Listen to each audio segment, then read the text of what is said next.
Hey, yo, dog, I heard you wanted more North Jersey in your first ever North Jersey Monthly. Yeah, look at that. We got that North Jersey Monthly Winners Finals happening right now. So we took your North Jersey Monthly and put another North Jersey commentator on it. That's weird. Anyway, hi, guys. Welcome to this, the top 4 of Stock Advantage. We got Winners Finals coming up for you guys. Hope you've been enjoying the top 8 so far. Pretty good, but we can talk about that in-between games. We got HQ Arhungry going up against Team1 Odyssey, so... Yeah, it's going to be very interesting seeing these guys. I'm going to preface this with, Hungry has beaten Odyssey before. Yes. I don't know their exact set count, but I think it might have been the first or second time they played. Hungry did No, they've definitely played a couple times before that. Right. I think Odyssey has a winning record, and I think it's funny. Hungry beat him that HQ, but I think he still lost the tournament. Oh, yeah. I didn't exactly remember that, but I don't know, that was a while ago. But anyway, we are here, Stock Advantage, HQ Arhungry versus T2 Esports Odyssey, and Hungry with the unfortunate SD to start out. That is not what you want to see already. Yeah. Oh my god, I love that. He just got that part of the pin where like it's not completely through their opponent, that little weaker part of the hitbox where you doesn't combo into the kick. He recognized that immediately and did the fastest option to take advantage of it, which was the side B. That was remarkable situational awareness by Odyssey. Yeah, and it was good on Hungry for holding on to that second jump. Like, it's just one of those cases where you just have to do nothing for as long as possible against Fox when he has you in that situation. Because it's like really easy to hit a panic button and just like die for it right there. Yeah, especially even in my own experience. A lot of players, when they get hit by that little hitbox, with really good tech by Odyssey right there, they'll buffer some sort of rolling input immediately afterwards because they'll still be like holding away or holding in whatever way that they were holding before they got hit by the move, to just in preparation of like DIing the actual kick before they recognize that they got hit part of the hitbox. Odyssey, though, a little too good for that at this stage in the game, and he's up an entire stock with a pretty big percentage differential because of it too, but that might change. Not quite good. TI is able to live. Yeah, Hungry's just having a hard time like sealing out the stock. But this matchup's really hard for Corrin. There we go. The upper row finishing up right there. And again, like Odyssey just has such great reaction time, and that's why you're very seldom going to see him miss a tech. In an edge guard situation, most of the top boxers are really good with that trigger finger. Being able to time that. Because if you don't, you're not. That's like half the character in a sense. You have to be really good with your reaction time. And Hungry already kind of abandoning ship with Corrin. Like, that's the thing about Hungry. He has a lot of pocket characters, and he's not afraid to jump out of the burning building when he knows that something's not working. It's just about half the character with Fox. I mean, Fox on stage is just such a monster. I don't even really need to describe the Fox Vortex for you. But among the top tiers, it's a clean 40% from Arhungry Sheik already. Among the top tiers, Fox has easily the most exploitable recovery. You put himself off stage with that Firefox, sure. You're going to have to tech in a lot of situations. And frankly, if you're not prepared to do that, you're not exactly prepared to play Fox at high or top level. And, you don't exactly get to be a player of Odyssey status until that happens. It's not just about mix, my guy. Yeah, it's also really funny because Odyssey's actually not on the New Year PR this season, which is very interesting, but he's still one of the players that I'd say that, has obviously made a mark for himself. But right now, you're Hungry, going for the Sheik.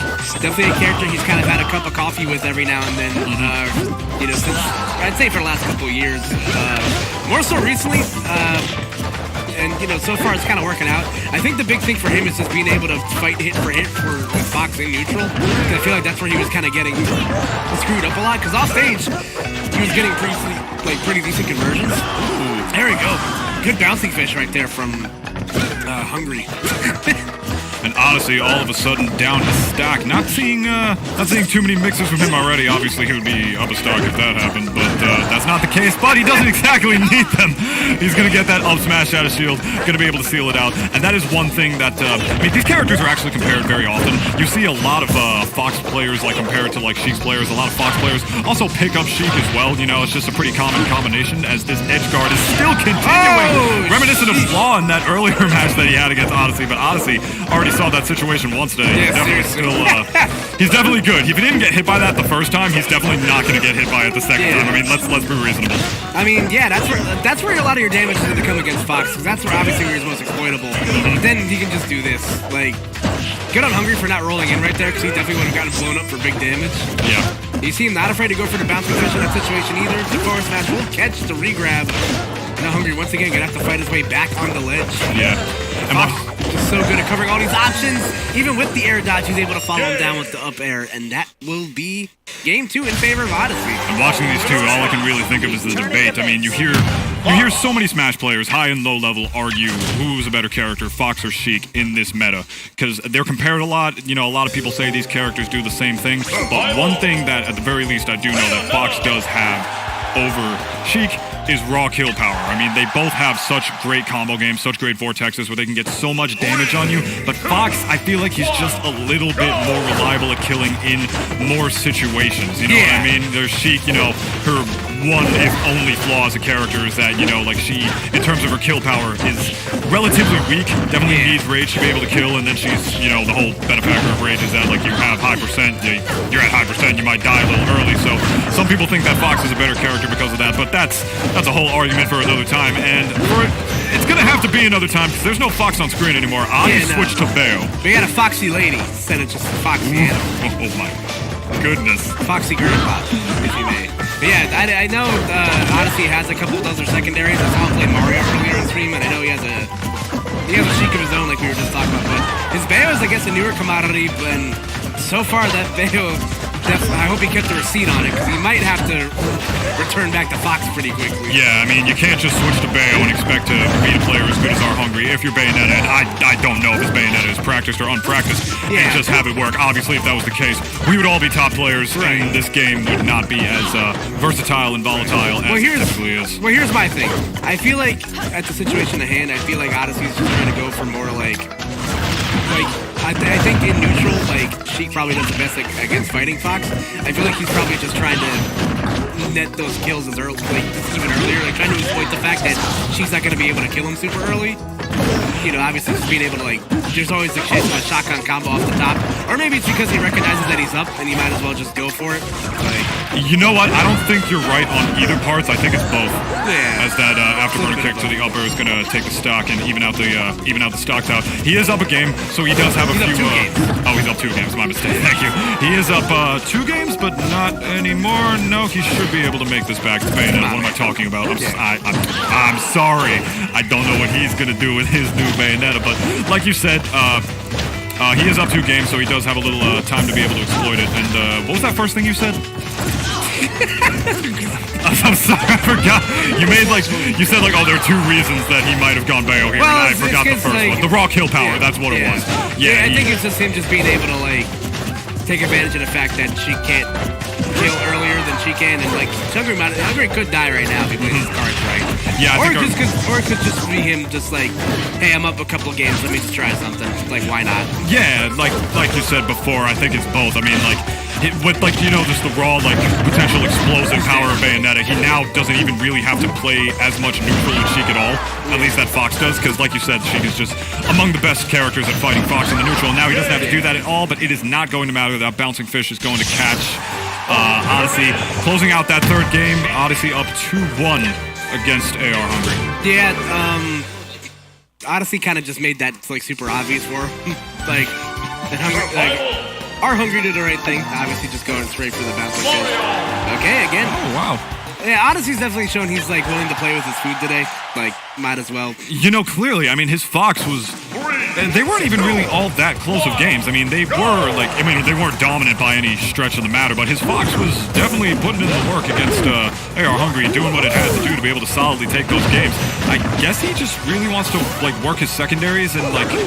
in an environment where Hungry is going to be at his absolute most dedicated and focused, if you would. Yeah. But, I don't know. Maybe he's just trying to flex. I don't know. But speaking of flexing, doing those arm biceps with those up tilts, gonna get 4 in a row, 4 reps on the dumbbell that is Sheik. Yeah, so I know you have some thoughts about this matchup, David, so how do you feel? How do I feel about the Mario Sheik matchup? Yeah. I think it, you know, as crazy or, like, volatile as it can seem to look, like, oh, it's such a slobber knocker, look at them swinging at each other, I think it generally does go in pretty much one way. Sheik out-neutrals Mario in pretty much every step of the way if she plays it optimally, right?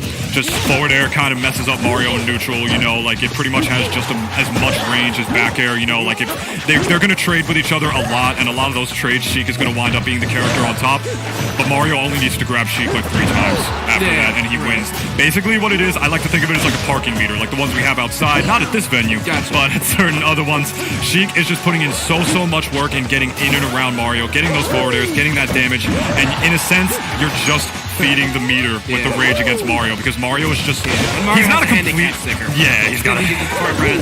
He's got that as well. He's not as much of a rage monster as, say, like some other, you know, top tiers, if you can argue that Mario's the top tier, like Bayonetta or Zero Suit Samus, something like that. But he is definitely very, very good at exploiting rage, like you're going to see right now. Nope, Battlefield, biggest stage in the... biggest legal stage out of the ones we play on. Not going to be able to do it just yet with that kill throw. But that's basically it. You know, that back air is going to be able to take the stock. Good job. Sheik just does so much work against Mario, but if Mario just like exploits it in the right situations, just gets a couple of grabs, if he plays his cards right, it shouldn't even matter, because like his combo game is just, it's more true. He gets it off of a grab, where Sheik just has to get it off of raw hits and neutral. And yeah, Sheik is just trying to play the game like an honest top tier, and Mario's just kind of trying to cheese her a little bit. Yeah, he's a plumber. Of course he's trying to cut corners. He's like, yeah, you know, this elbow pipe isn't busted. I'll just put some tape on it or something. But right now, it's all kind of paying off for Odyssey right now. Again, Arhungry obviously having a hard time netting this kill. You see him going for a forward throw combo instead of a down throw. Oh, here we go. Yeah, that could have been really dangerous. Like, if Arhungry can't steal off the stock, like, soon, then he's definitely at risk for one of those rage up B combos. And Sheik, again, once again to bring the comparison of Sheik to Fox, I mean, Sheik is one of the most, like... she's one of the characters that is most, like, what am I looking for here? It's very easy to exploit, like, Mario's up B jank against a character like Sheik, because she is very light. It works against Fox at certain percents. Like, if Mario grabs Fox at, like, 50 and he gets, like, the reverse up B jank against Fox at 70, it's going to be able to kill him. It works at even earlier percents on Sheik if he's high enough against the blast zone. But we are on Battlefield. It's got the highest vertical blast zone, pretty much the highest blast zones of any of the legal stages. So if there's any stage where Arhungry could have a chance at surviving that, it is this one. But I don't even know if Odyssey is going to really need to pull out some sort of cheese hat trick right now. He is sitting pretty no longer at 192% as that up air is going to take the stock. He's still in a fairly good position, though, with about an 80% differential. Not going for the forward air. Yeah, you know exactly. He was definitely waiting for the air dodge right there. Oh, and catching the air dodge with the forward smash. One of the strongest F smashes in the game. Fun fact, stronger than Cloud's. And that is going to be it. Odyssey advancing to the winner's side of Grand Finals 3-1 over Arhungry. Wow. That'll do it. So... getting good stuff there from Odyssey. Again, showcasing some secondaries. Secondaries we didn't know that he had. By the way, we're wearing sunglasses. Hi, guys. Yeah, we're wearing sunglasses. This is a trend I started back at Smash Quest a long time ago. A very, very stupid one, mind you, because I'm not going to lie. I casted that whole set. I can't see anything. I mean, we both wear glasses. We do. That's a mistake. We probably shouldn't be not wearing our glasses. I really hard agree with that. I think, fun fact, professional commentator tips from a professional commentator and a garbage one.